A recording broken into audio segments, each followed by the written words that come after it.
We are in Piazza della Repubblica, and this is the Fountain of the Naiads, which marks the end of an ancient aqueduct, the Acqua Marcia, built in 144 BC. The current fountain was designed by Mario Rutelli, the great-grandfather of a former mayor of Rome, and completed in 1911. The sculptures depict 4 nymphs reclining on aquatic animals, 3 tritons, a dolphin, and an octopus. Behind us stands the Basilica of St. Mary of the Angels and the Martyrs, built in 1561 by Michelangelo, who transformed one of the halls of the Baths of Diocletian.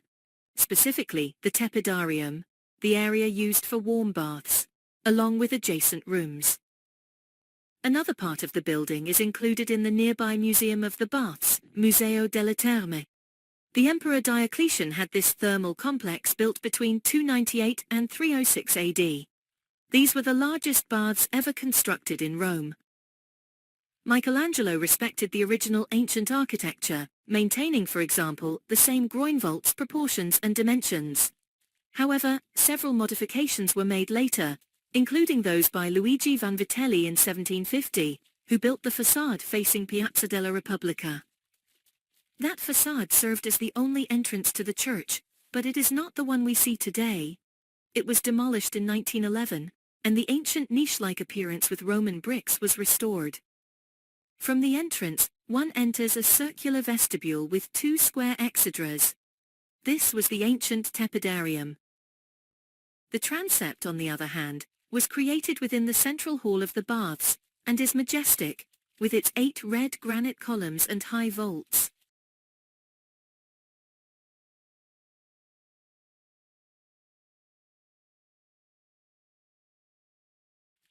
On the floor of the right arm of the transept, there is a meridian line called the Linea Clementina, commissioned and inaugurated in October 1702 by Pope Clement IX. On either side of it, inlays of polychrome marble depict the zodiac signs. Also noteworthy is the funerary monument of Carlo Maratta, a celebrated painter of the second half of the 17th century, who died in Rome in 1713.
Continuing the walk along Via Nazionale, you will come across several important buildings. Via Nazionale is the first street of modern Rome, as it was built between 1867 and 1872, and was named Via Nazionale in honor of the young nation of Italy.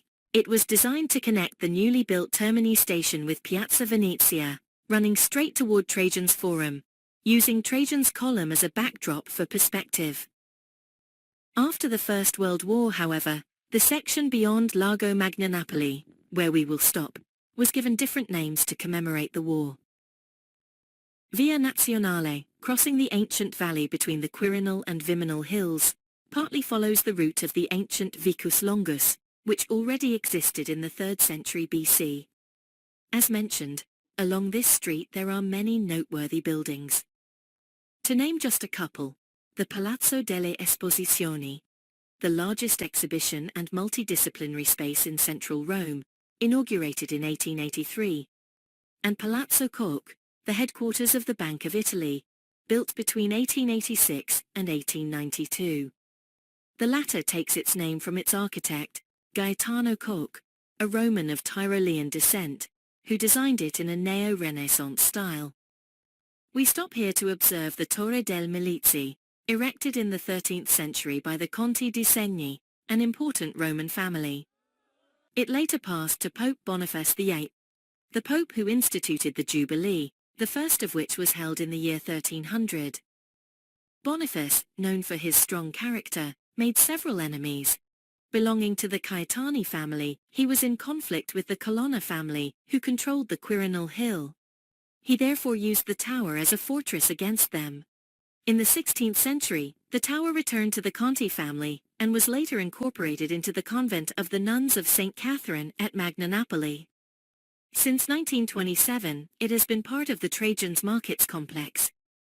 The tower leans because an earthquake in 1348 caused the collapse of its third floor, and a subsidence of the ground. We'll finish by recalling the legend that Emperor Nero supposedly watched the Great Fire of Rome from the top of this tower with satisfaction. But that was in 64 AD, and not even a pebble of this tower existed at that time.